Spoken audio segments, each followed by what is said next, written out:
4/7 और दूसरी भिन्न आपके पास में है 8/7। अब हमें ये बताना है कि इसमें कौन सी भिन्न बड़ी है और कौन सी भिन्न छोटी है। तो इसमें जब भी हम भिन्नों की तुलना करते हैं तो सबसे पहले हम ये देखते हैं कि इन भिन्नों का जो हर है वो क्या है। ये भिन्न का हर जब हम देख रहे हैं, एक भिन्न का हर, पहली जो भिन्न है उसका हर है 7 और दूसरी भिन्न का जो हर है वो है 7, यानी कि ये आपके पास में समान भिन्न है, समान हर वाली भिन्न है। तो जब दी हुई भिन्नों की जिसकी हम तुलना कर रहे होते हैं उनके हर अगर समान होते हैं तो हर समान होने पर वो भिन्न बड़ी होती है जिसका अंश बड़ा है। तो 4/7 और 8/7 में जब हमने तुलना की, क्योंकि हर इनके समान है तो तुलना की, तो 4 आपके पास में 8 से छोटा है, तो जो बड़ी भिन्न हमारे पास में हो गई 8/7 हो गई। तो इसमें ये फॉर्मूला आपके पास में होता है कि हर समान होने पर जिस भिन्न का अंश बड़ा होगा वो भिन्न आपके पास में बड़ी होगी। और इसी तरीके से हम एक और क्वेश्चन लेते हैं और थोड़ा सा और तरीके जानते हैं कि किस तरीके से हमने बताना है कि कौन बड़ा है और कौन छोटा है। जो भी भिन्न बड़ी होगी तो बड़ी की ओर को चोंच हमेशा खुली रहेगी, और बराबर अगर भिन्न है तो इस तरीके से आप उसमें बराबर का चिन्ह लगाएंगे। जो भिन्न छोटी है तो उसकी ओर को चोंच बंद रहेगी, जो भिन्न बड़ी है उसकी ओर को चोंच ये खुली रहेगी। तो अब एक क्वेश्चन हम और लेते हैं। हमारे पास में है 5/10 और 2/6। ये हमारे पास में दो भिन्न हैं।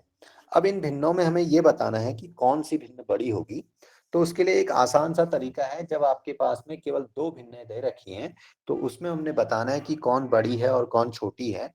तो हम क्या कर लेते हैं, यहाँ 6 से 5 को मल्टीपल करते हैं और इसके ऊपर लिख देते हैं, मल्टीपल करके आगे हमारे पास में 30, और यहाँ 10 से हम 2 को मल्टीपल करते हैं और 10 से 2 को मल्टीपल करके आगे हमारे पास में 20। तो हम जब 30 और 20 को कंपेयर करते हैं तो हमें लगता है कि 30 जो है बड़ा है 20 से, तो इसलिए हम ये कहते हैं कि 5/10 बड़ी है 2/6 से। यहां समझ में आया होगा। आगे हम फिर बढ़ते हैं, एक और एग्जांपल हम लेते हैं। हमारे पास में है 6/12 और 2/7। इन दोनों में हमने फिर तुलना करनी है कि कौन भिन्न बड़ी है और कौन भिन्न छोटी है। तो हमने इस 7 से यहाँ 6 को मल्टीपल करना है और यहाँ लिख देना है 7 6 जा 42, 7 छक्का 42, और 12 से हमने 2 को मल्टीपल करना है तो 12 दूनी 24, और तुलना करनी है 42 और 24 की।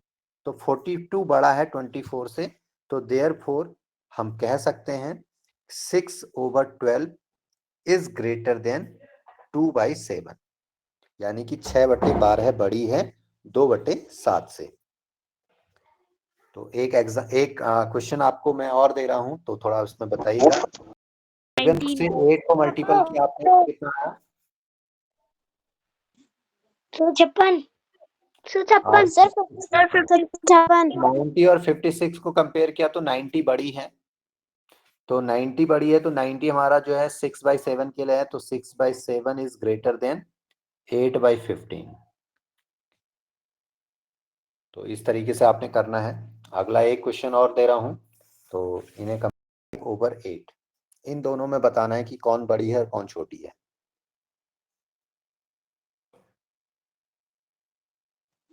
सर 7/9 बड़ी है 5/8 से। 9 बड़ी है और सर 7/9 बड़ी है और 7/9 बड़ी है। 8 7 56, और यहाँ से 9 से 5 को गुणा किया, 9 पंचे 45। 56 और 45 की तुलना की तो 56 आपके पास में बड़ा है, तो हम कह सकते हैं कि 7/9 इज ग्रेटर देन 5/8। 9 पंचे 45 और 16 से 3 को गुणा किया तो 16 3 3/8 बड़ी है। तो हमने देखा कि भाई तो 39 बड़ा है और 45 छोटा है, 9/16 से बड़ी है। तो 9/16 छोटा है 3/5 से, यानी कि 3/5 बड़ी है भाई। तो किस तरीके से आपने बताना है कि भैया कौन भिन्न बड़ी है और कौन भिन्न छोटी है। तो मान लीजिए आपके पास में एक क्वेश्चन है, आपको क्वेश्चन दिया हुआ है 1/4, नोट कर लीजिएगा, 5/12 है, 6/10 और 3/6। अब इसमें आपने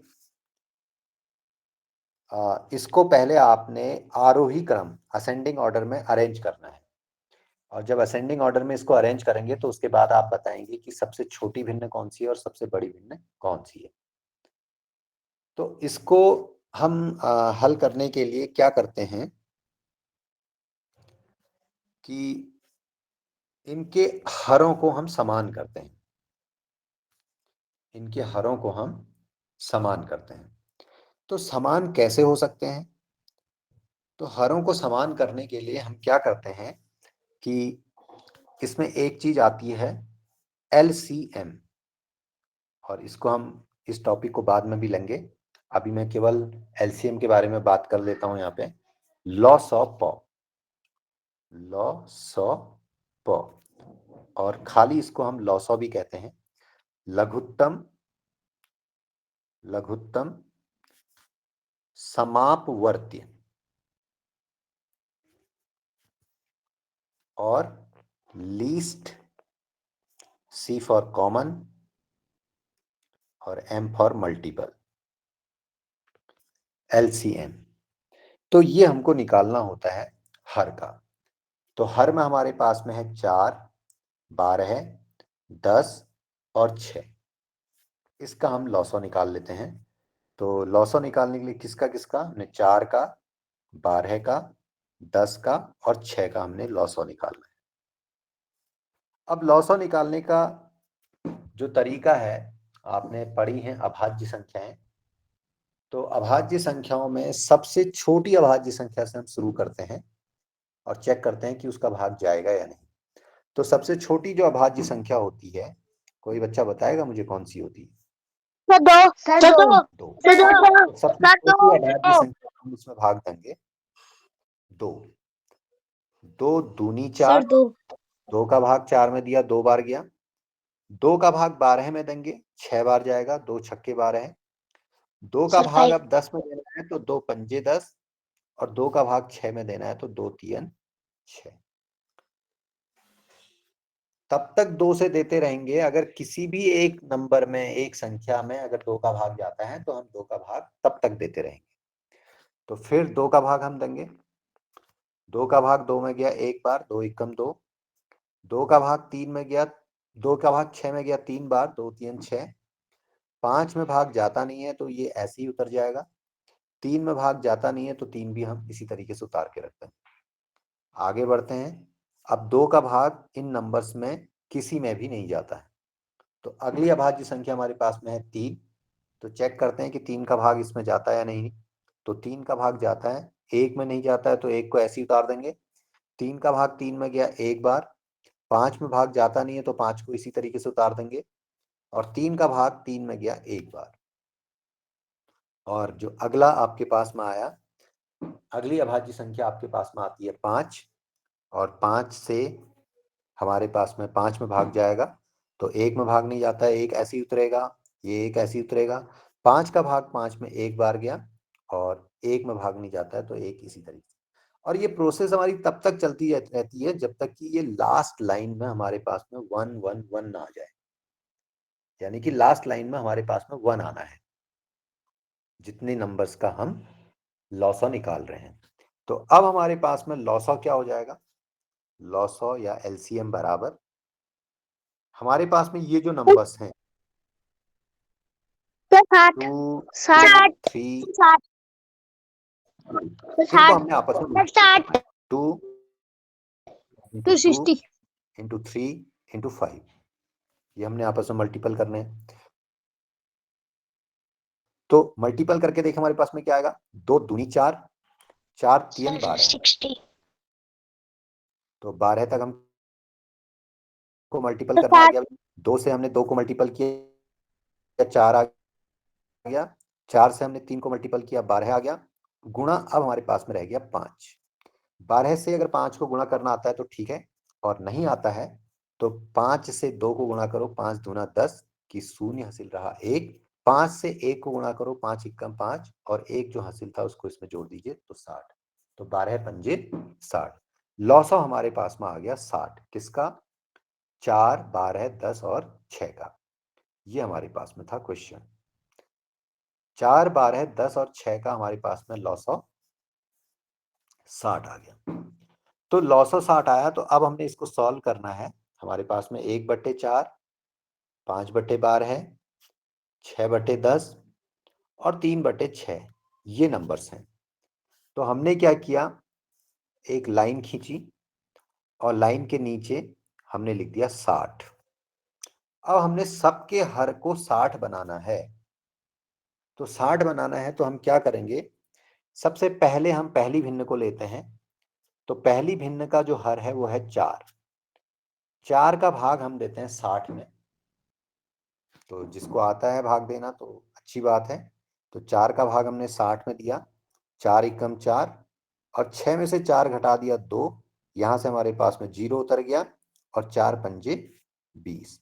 तो 4 का भाग जब हमने 60 में दिया तो 15 बार गया। तो 15 बार हमारे पास में जो भाग गया, उस 15 को इसके अंश के साथ में हमने गुणा करना है। तो 1 गुणा 15, ये मैंने लिख दिया। अब थोड़ी दूरी पे अब दूसरा नंबर हमारे पास में है 12। 12 का भाग जब हम 60 में देंगे तो 12 का पहाड़ा पढ़ लीजिए, या फिर 12 जैसे हमने 4 का भाग 60 में दिया है तो इसी तरीके से 12 का भाग 60 में दे दीजिए। तो 12 पंजे 60 होता है। तो 5 आया, भागफल हमारे पास में 5 आया। उस 5 को इस इसके अंश के साथ में गुणा करना है। तो 5 गुणा 5। अब अगला नंबर हमारे पास में है 10। 10 से हमने 60 में भाग देना है। कौन से 60 में? ये 60 में जो हमने हर एक लॉसो लिया है। तो 10 का भाग 60 में, 10 छक्का 60, 6 बार जाएगा।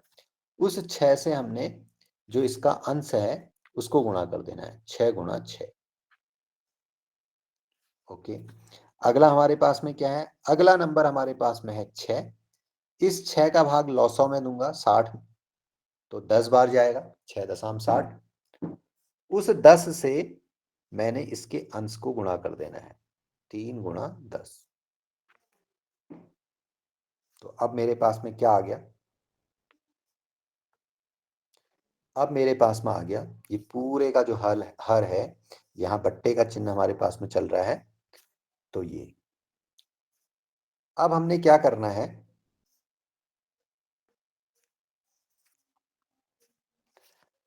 1 से 15 को हमने गुणा किया तो 15 आ गया हमारे पास में। 5 से 5 को गुणा किया हमारे पास में 25 आ गया। 6 से 6 को गुणा किया हमारे पास में 36 आ गया। और 3 से 10 को गुणा किया हमारे पास में 30 आ गया। 36। अब हमारे पास में हर में है 60, तो इनके हर में लिख दिया हमने 60। तो अलग अलग अगर लिख लेते हैं तो पहली भिन्न हमारे पास में हो जाएगी 15/60। दूसरी भिन्न हमारे पास में हो जाएगी 25/60। तीसरी भिन्न हमारे पास में हो जाएगी 36/60। और अगली भिन्न हमारे पास में हो जाएगी 30/60। तो हमने शुरू में एक क्वेश्चन किया था कि अगर हर समान है तो फिर अंशों की तुलना की जाती है। तो हर सभी के 60 हैं, तो अंशों की तुलना करते हैं। अंशों को हम किस क्रम में लगाते हैं, बढ़ते हुए क्रम में। तो सबसे पहले 15/60 वाली भिन्न आएगी। उसके बाद आपके पास में 25/60। फिर आपके पास 30/60। और फिर आपके पास में 36/60। ये हमारे पास में आरोही क्रम आ गया। तो 15/60 जो सबसे पहले लिखी हुई है, तो ये सबसे सबसे पहली जो भिन्न हमने बना रखी, ये किसके लिए बनाई है? ये पहली भिन्न हमने बना रखी है 1/4 के लिए, यानी 15/60 का मतलब कितना है? 1/4। फिर 25/60 पे हम आते हैं, तो 25/60 हमने किसके लिए लिखा है? ये दूसरे नंबर की भिन्न 5/12 के लिए। तो हम यहां लिख देते हैं इसके नीचे 5/12। अब तीसरी भिन्न है 30/60। तो 30/60 हमने किसके लिए लिखा है? नंबर 4 पे है जो 30/60, तो ये हमने लिखा है 3/6 के लिए। तो यहाँ पे हम लिख देंगे 3/6। और 36/60 जो हमारे पास में है, ये हमने लिखी है सेकंड नंबर जो आपके पास में चल रहा है। 36/60 हमने जो लिखा है वो लिखा है हमने 6/10 के लिए। तो हम यहाँ पे लिख देंगे 6/10। तो ये हमारे पास में आरोही क्रम आ गया 1/4। 1/4 सबसे छोटी भिन्न है, उससे बड़ी जो है 5/12 है, और उससे बड़ी आपके पास में 3/6, और सबसे बड़ी 6/10। तो एक बड़ी भिन्न और 6/10 सबसे बड़ी भिन्न, सबसे बड़ी भिन्न। अब इसमें प्रश्न कभी कभी ये पूछा जाता है, जैसे आपके पास में भिन्नों को आपके पास में पूछ लिया, 3-4 भिन्न आपको दे दिया, और उसमें ये पूछा जाता है प्रश्न कि सबसे छोटी भिन्न और सबसे बड़ी भिन्न का योग क्या होगा और अंतर क्या होगा। तो उसको हम बाद में अपने नेक्स्ट टॉपिक पे बात करेंगे। तो आज आप केवल